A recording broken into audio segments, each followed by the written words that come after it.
জঙ্গিপুরে এই প্রথম সাংসদ তহবিল থেকে জঙ্গিপুরবাসীর চিকিৎসা পরিষেবার গতি আনার লক্ষ্যে আইসিইউ অ্যাম্বুলেন্স প্রদান অনুষ্ঠান অনুষ্ঠিত হল রঘুনাথগঞ্জের সদরঘাটে। ইতিপূর্বে আইসিইউ অ্যাম্বুলেন্সের প্রয়োজন হলে বহরমপুর বা মালদা ছাড়া পাওয়া যেত না। বুধবার বিকেলে আনুষ্ঠানিকভাবে শুভ উদ্বোধন করেন জঙ্গিপুরের সাংসদ মাননীয় খলিলুর রহমান, জঙ্গিপুরের বিধায়ক জাকির হোসেন, জঙ্গিপুর পৌরসভার চেয়ারম্যান মফিজুল ইসলাম, ভাইস চেয়ারম্যান সন্তোষ চৌধুরী, পঞ্চায়েত সমিতির সভাপতি মানুয়ারা খাতুন, বিকাশ নন্দসহ জঙ্গিপুর পৌরসভার কাউন্সিলর বৃন্দ। জঙ্গিপুর পৌর এলাকার জন্য আইসিইউ অ্যাম্বুলেন্স উদ্বোধন করে জঙ্গিপুরের সাংসদ খলিলুর রহমান সাংবাদিকদের জানান, দ্বিতীয়বারের জন্য জঙ্গিপুরবাসী আমাকে সাংসদ করায় আমি তাদের আশা পূরণ করব। আমার প্রথম লক্ষ্য হবে শিক্ষা ও স্বাস্থ্যের উন্নতি করা। পাশাপাশি তিনি এও বলেন, জঙ্গিপুর মহকুমা হাসপাতালে চিকিৎসা নিয়ে অব্যবস্থা রয়েছে, খুব শীঘ্রই জঙ্গিপুর মহকুমা হাসপাতাল পরিদর্শন করে চিকিৎসা পরিষেবায় উন্নয়ন ঘটাবো বলে জানিয়েছেন সাংসদ। ব্যুরো রিপোর্ট, এসটিভি নিউজ, সময়ের সাথে সত্যের সন্ধানে।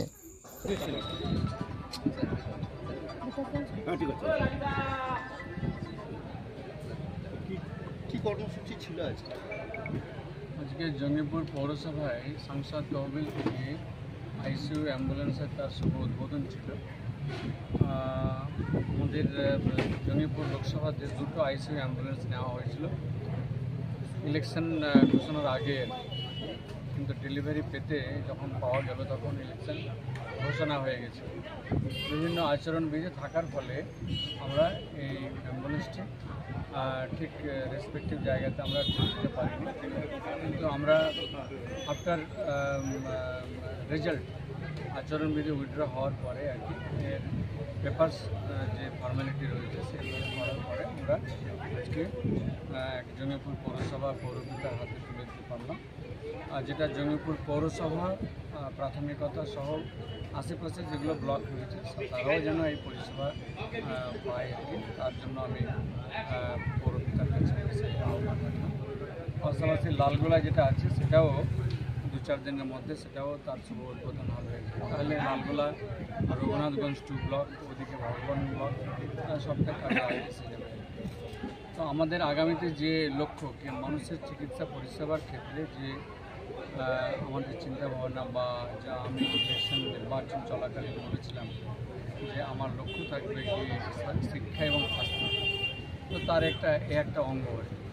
আগামী দিনে নিশ্চিতভাবে আমি 18 লোকসভার মধ্যে আমার প্রাথমিকতা এই দুটো বিষয় রাখবো, চিকিৎসা শিক্ষা, যেন এলাকাবাসীকে বাইরে ছুটতে না, আমাদের জেলার মধ্যেই যেন সীমাবদ্ধ থাকতে হয়, ওই লক্ষ্য নিয়ে এগোচ্ছি আর কি। আমরা চাইছি মানুষের দোয়া আশীর্বাদ যেন আমরা এই জায়গাতে সফল হতে পারি। জঙ্গিপুর মহকুমা হাসপাতাল অব্যবস্থা অরাজকতা এই নিয়ে কি ভাবছেন? আমি সে বিষয়টা আপনি বললেন, আমি এতটা খবর আমার কাছে নেই, তবে ভালোই আছে আর কি। তবুও আমি আজকে বিধায়ক সাহেবের সঙ্গে কথা বলেছি, বিধায়ক সাহেবের চিকিৎসার জন্য উনি বাইরে যাচ্ছেন, ফিরে আসলে আমাদের জেলা স্বাস্থ্য আধিকারিককে নিয়ে আমরা জঙ্গিপুর হসপিটালকে কীভাবে আরও ভালো করতে পারা যায়, রোগীদেরকে কীভাবে চিকিৎসা পরিষেবা ভালো দিতে পারা যায়। যেমন একদিকে পার্ট হচ্ছে মানে স্বাস্থ্য আধিকারিকের, একদিকে আমাদের পার্ট হচ্ছে তাকে সহযোগিতা করা, তাকে উৎসাহিত করা, সে আর্থিকভাবে হোক, সে সরকারিভাবে হোক, সে কাজগুলো করে যেন লক্ষ্য একটাই এলাকাবাসী যেন চিকিৎসা পরিষেবা তার পূর্ণাঙ্গভাবে পায়। ধন্যবাদ।